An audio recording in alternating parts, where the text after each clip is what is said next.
So you clicked on this video trying to become much better at PvP. And if you did, well, here's the video for you.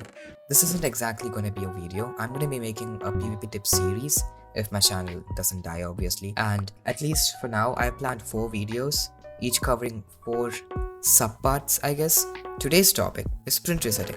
Before we go into sprint resetting, however, I want you to make sure that you're subscribed to the channel because it's a series, right? And you can't miss out the other episodes. So, first, for PvP, you need servers to practice them on. So, for that, I've gotten 2 servers. Lucky Network and glance.top. And if you want to practice against bots and don't mind bad hit registration, there's also another server called reiki.rip. All of these are cracked servers as well as premium servers, and they're located in Asia, so your 36 ms ping will not say no to you.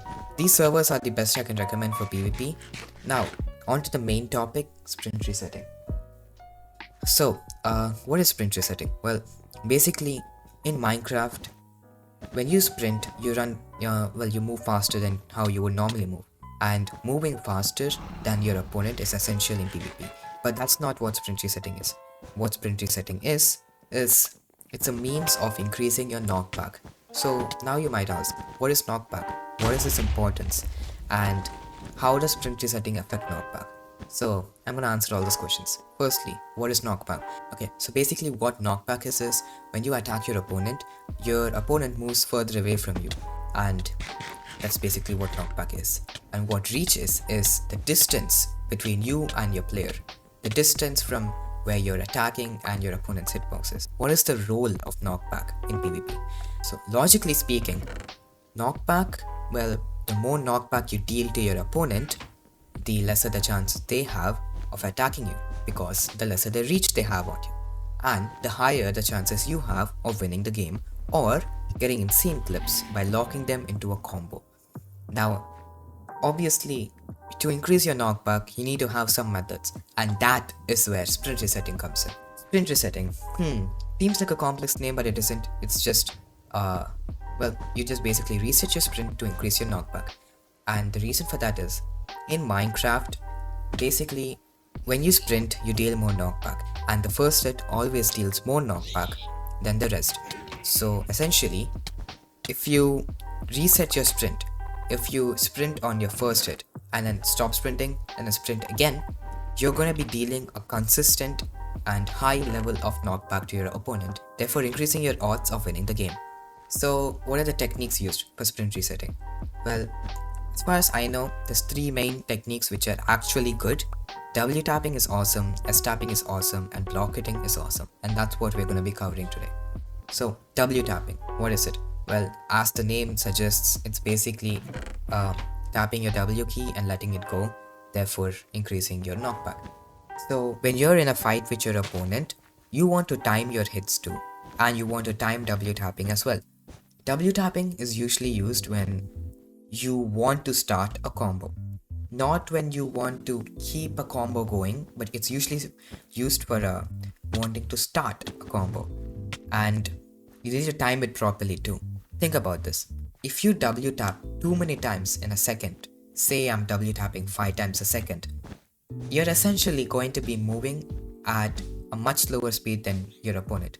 Therefore, decreasing your chances of winning and increasing the chances of your opponents. If you actually manage to perfectly W tap, then you have a much higher chance of winning any game. But what I'm trying to say is, timing comes on its own. For all these methods actually, you just need to find your rhythm by your own, So yeah, that's basically it for W tapping. It's usually used to start a combo, just keep that in mind.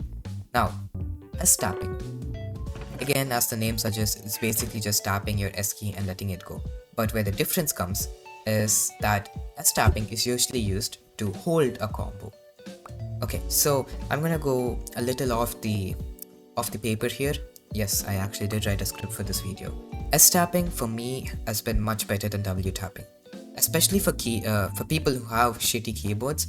I don't necessarily have a bad keyboard. I just use my inbuilt keyboard and I used to have a gaming keyboard, but the thing is with some people who have membrane keyboards, pressing the key is kinda hard, like pressing it continuously or trying to press it and let it go. So I personally find it much comfortable trying to start a combo with W tapping and holding it with S tapping, and that's usually the preferred method too. That's where S tapping comes, especially if you're a sumo player. If you let go, if you like subconsciously forget hold the W key to tap the W key, then you stop moving completely. And in sumo, that's horrible. If you even stop moving for like 0.5 seconds, you're basically done. You lost a match because your opponent is gonna combo you off and you can't recover from the combo because it's such a small arena. But in S tapping, if you subconsciously forget to press the S key, you still keep moving forwards. You just can't stop unless you stop pressing the W key. That's why S tapping is mostly used in sumo too, but some people prefer W tapping, and it's really your preference at this point too.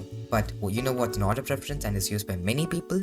Block hitting. In 1.8.9, you can block your sword and basically like shield yourself. Helps you deal more knockback, just like the other methods. But what's interesting is, this only works on swords, but that's not the like. What's interesting is that this, when paired with W or S tapping, is an insane way of increasing your knockback consistently. First, you need to learn how to time W tapping. Then you need to learn how to time S tapping.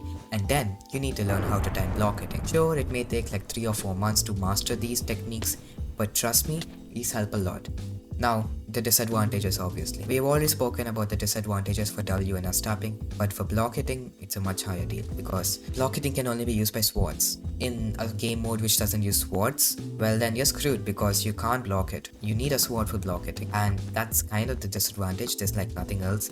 So yeah, these are all the methods of sprint resetting. That's basically the topic for this video covered. Well, if you do want to check out the latest series, then make sure to subscribe, and if you want to have a sneak peek for the next video, then make sure to join my Discord server. And on that note, I'm ending off this video, and I'll see you later. Peace.